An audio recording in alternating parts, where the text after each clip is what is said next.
Akin heard a faint whisper. "Hey, are you okay?" Akin nodded, even though he knew he couldn't be seen in the dark. "Yeah, I'm fine. What about you?" "I'm alive," the voice replied, laced with weariness. "But I don't know how much longer I can endure this. I miss my family, my friends, everything." Akin felt a pang of sadness. He understood the sentiment all too well. "I miss my family too," he said, his voice softened. "But we have to hold on to hope. We'll get through this together." The other voice sighed, cracked with emotion. "Thanks. Just talking to you makes me feel better." "I'm Akin. What's your name?" "Sonya," the voice replied. "I was taken from Alakwe village." "Oh," Akin responded, a note of shared sorrow in his voice. "Such was my fate as well. I am from Amore village." In the small village of Amore, Akin as a small boy had lived a simple life. He spent his days helping his mother with household chores, playing with his friends in the village square. Akin's life was peaceful, encompassed with lush green forests and vast farmlands. His mother, a kind and gentle woman, instilled in him the importance of hard work and compassion. Akin's lively, adventurous friends shared tales of their exploits and dreams for the future. But one fateful day, the ominous sound of drums of war cries echoed through the village. Akin's mother rushed him and his siblings to the safety of their home. But they were too late. The warriors from the kingdom of Alawon had arrived, intent on expanding their territory. Akin's family was torn apart by the warriors' attack. His parents and his siblings were killed, and the village was scattered. Some villagers were captured, including Akin, terribly separated from his home and loved ones. He was thrown into a slave prison, where he met Sonya. As they spent more time together, Akin and Sonya became fast friends, sharing stories, hopes, and dreams, supporting each other through the darkest of times. Days turned into weeks, and one morning, the prison guards came to fetch Akin, Sonya, and about half of the other slaves. They were led out of the prison into the blinding sunlight, where they were brought before the king of Alawon. The king surveyed them before declaring, "You will be distributed amongst our village chiefs as spoils of war." Akin was led away to his new master, Babatayo, a prominent farmer in the village. Sonya also gifted to Babatayo by the king as a reward for sponsoring the festivities of his son's wedding. As Akin settled into his new life, he quickly proved himself to be hardworking and loyal. Babatayo noticed Akin's admirable qualities and began to treat him with greater respect, giving him more responsibility and teaching him the intricacies of farm and livestock management. However, Sonya grew jealous of Akin's favored status and sought to undermine him. He fabricated a lie, claiming that Akin had stolen some yams from Babatayo's farm. Sonya hoped to turn Babatayo against Akin, but his scheme backfired. Babatayo, determined to uncover the truth, called a meeting with Akin and Sonya. He asked Akin directly if he had stolen the yams, but Akin denied the accusation. Babatayo then summoned their supervisor, who revealed he had witnessed Sonya taking yams, claiming Babatayo had instructed him to bring in the finest ones for consumption. Enraged by Sonya's deceit, Babatayo punished him severely. Sonya was imprisoned and later sold to another farmer in the village. Akin, in contrast, continued to flourish under Babatayo's guidance. Years passed, and Akin matured into a strong and capable young man. When he turned 28, Babatayo called him into his chambers and declared, "Akin, my son, you have proven yourself to be hardworking and loyal. I hereby grant you your freedom." Overjoyed, Akin thanked Babatayo and set out to forge a new life.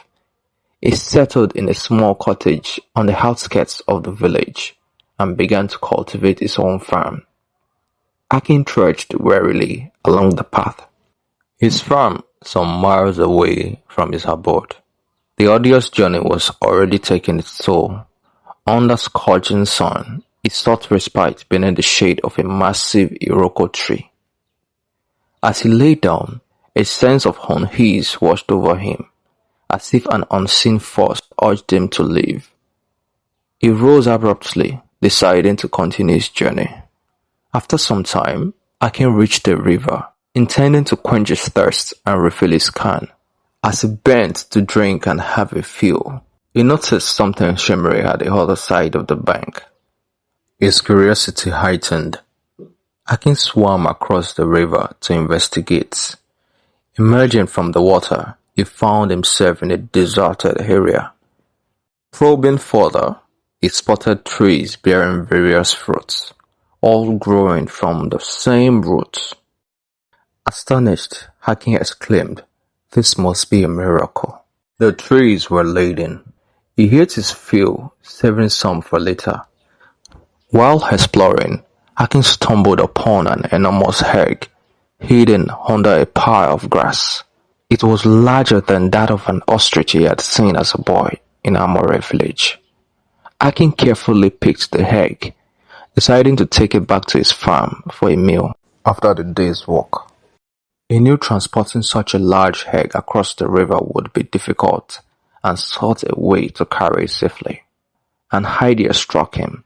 He recalled a large sturdy vine growing near the riverbank. Quickly gathering a few, he began weaving them into a makeshift raft. With the raft complete, Akin carefully placed the egg in the center, securing it more with vines. He climbed onto the raft, holding the vines as it pushed off the riverbank.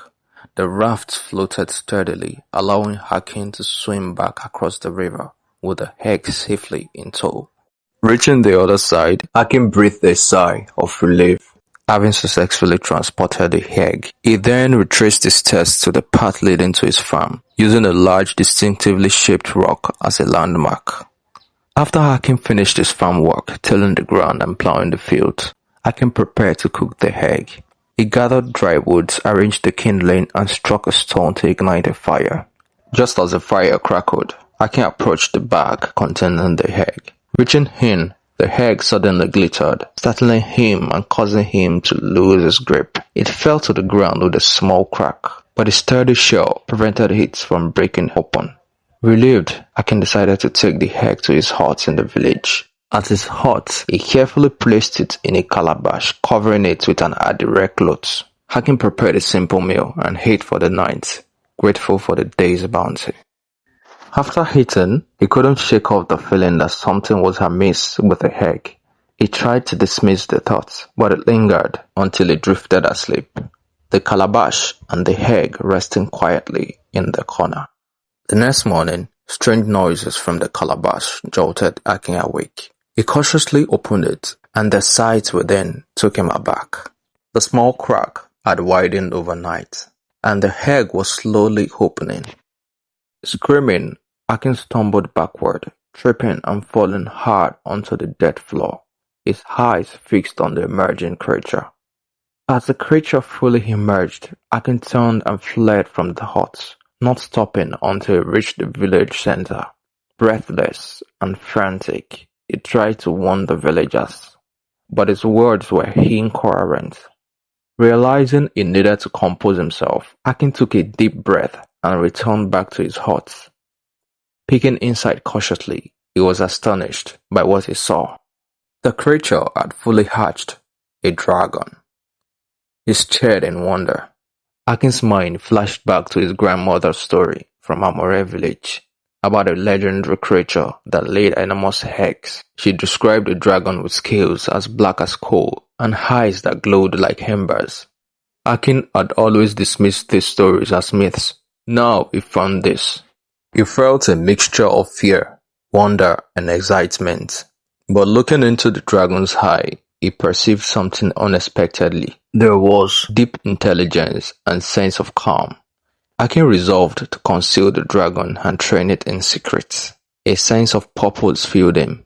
He knew his life would never be the same. With newfound dedication, Akin re-entered the hut. He looked at the dragon and declared, "I will take care of you. You will be my secret." The dragon looked back, and Akin could have sworn he saw a glimmer of understanding in its eyes. As Akin cared for the dragon, he named it Akorede, meaning the bringer of good fortunes. He then affectionately shortened it to Ako, and the dragon responded eagerly. Their time together brought about a remarkable change.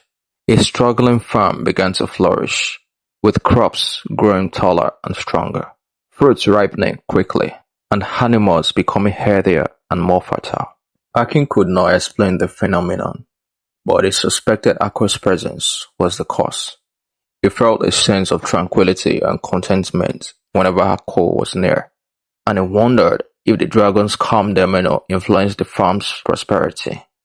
Months passed, and the farm became one of the most prosperous in the region. People traveled from afar to purchase his produce, and Akin's wealth and reputation grew accordingly. Yet he never forgot the true source of his success. Under the cover of the night, when the village slept, Akin would take Ako on a secret flight over the village and sometimes even neighboring settlements. They soared through the dark, and Akin experienced a freedom and exhilaration he had never known before. The thatched roofs of the village huts resembled a sea of brown beneath them, bathed in the moon's silver glow. But no one ever witnessed their flights, and Akin's secrets remained safe. As the years passed, Akin's renown spread, and people whispered tales of the mysterious farmer with a Midas touch. However, this newly found awareness also brought alertness to a known foe. Sanya, his former companion and fellow slave under Babatayo, was consumed with resentment and jealousy. Sanya began to incite his new master against Akin. One day, while Akin was working in his farm, Sanya's master and his men launched a surprise attack. The farm's isolated location provided an ideal setting for an ambush, but Akin was not defenseless. Sensing his master's peril, Ako unleashed a torrent of fire upon the attackers. The dragon's fury was swift and devastating, reducing Sonya's master and his men to ashes. And Sonya narrowly escaped the inferno, fleeing to a Waka village. There, he disguised himself as a free man, concealing his true identity and malevolent intentions. He spread rumors of a man in Alawon who possessed a dragon, but no one believed him.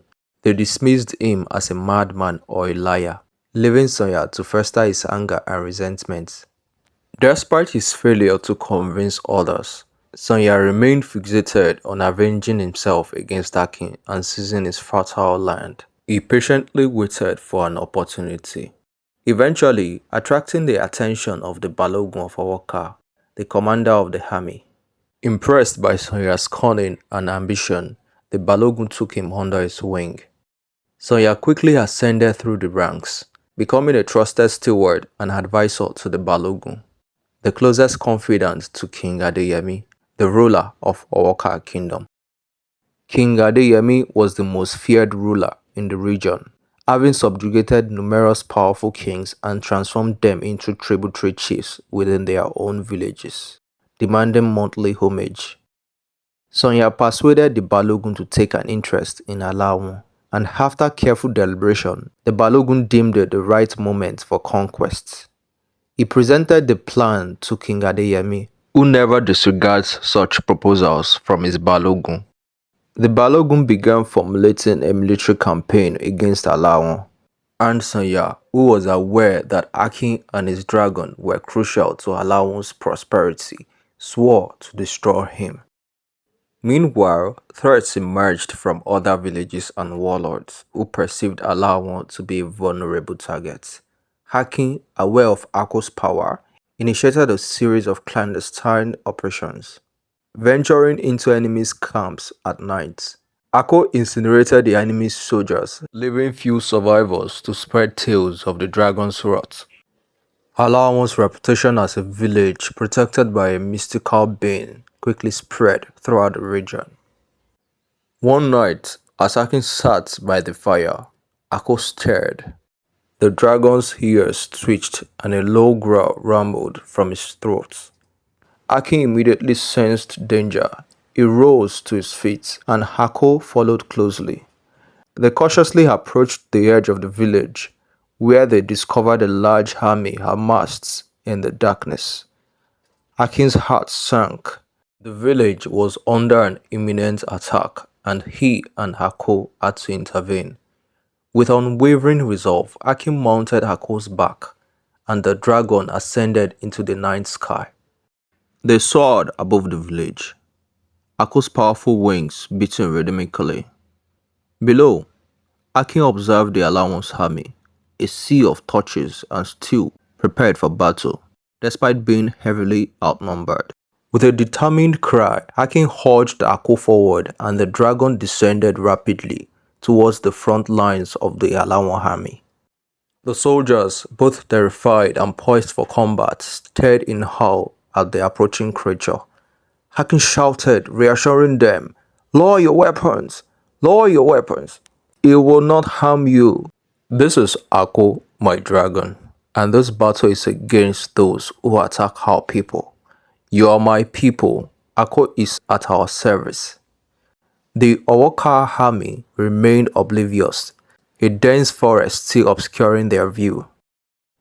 As dawn broke, the Owoka army advanced, some breaching Alawan's territory, and the battle commenced.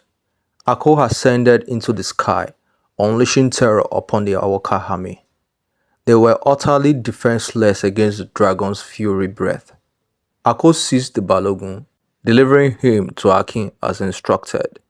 The battle was swift but brutal. Sonya, remembering the horrifying sight of the dragon's power, had remained hidden within the Owoka camp. Though near the front lines, he waited for an opportunity to ambush Akin. When the flames subsided, Akin surveyed the battlefield. The enemy was routed and the village was secure. Then he spotted Sonya and a small group of men. Overwhelmed with a sense of pity, he approached them on Hako from a short distance. Revealing himself, Sonya stared, his face a mask of fear and confusion. Akin sighed. "We were once both taken as boys, spoils of war they called it. I understand the hardships we've endured, the loss of our families, but I offer you peace. Join me and let us end this circle of violence in this region." But Sonya, consumed by rage, lunged at Akin with an hidden blade as Akin had turned away. With a deafening roar, Hako unleashed a ball of fire, engulfing Sonya and his remaining followers. Akin again surveyed the battlefield with the enemy vanquished and the village indeed safe. But at what cost, he murmured to himself. The battle is won, but the war is not over. The eradication of unrest in the region became his new purpose. His heart ached with grief. The battle had irrevocably changed him. But as he gazed at Hako, he knew he had found a true companion. Together, they had saved the village, and they would confront any future challenges side by side. Akin and Hako returned to the village hailed as heroes. Akin accompanied by the army and their captive, the once fearsome Balogun, journeyed to the palace of the king of Alawan. Upon seeing Akin, the now frail and elderly king apologized for the atrocities committed against him and his village as a boy, granting Akin the authority to determine the Balogun's fate. Following Akin's instructions, some of the army escorted the Balogun back to Owoka while he rode on Hako. Akin harbored no desire for vengeance. His aim was to establish peace.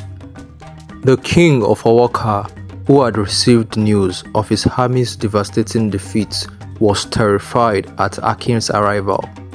But Akin reassured him, "You were once the terror of this region, but now you shall become its foremost ambassador of peace. Together with my dragon, who will protect you, you will travel to each village, forging alliances and ensuring lasting peace." And so, peace descended upon the region. Years passed and the king of Alawon died peacefully in his sleep.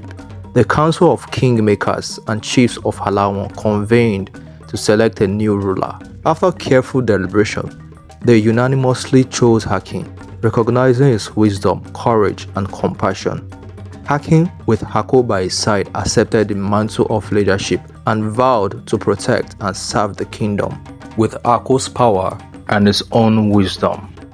Then, in a moment of deep contemplation, it dawned on Akin that he had been led to Hako, his dragon, for a time such as this.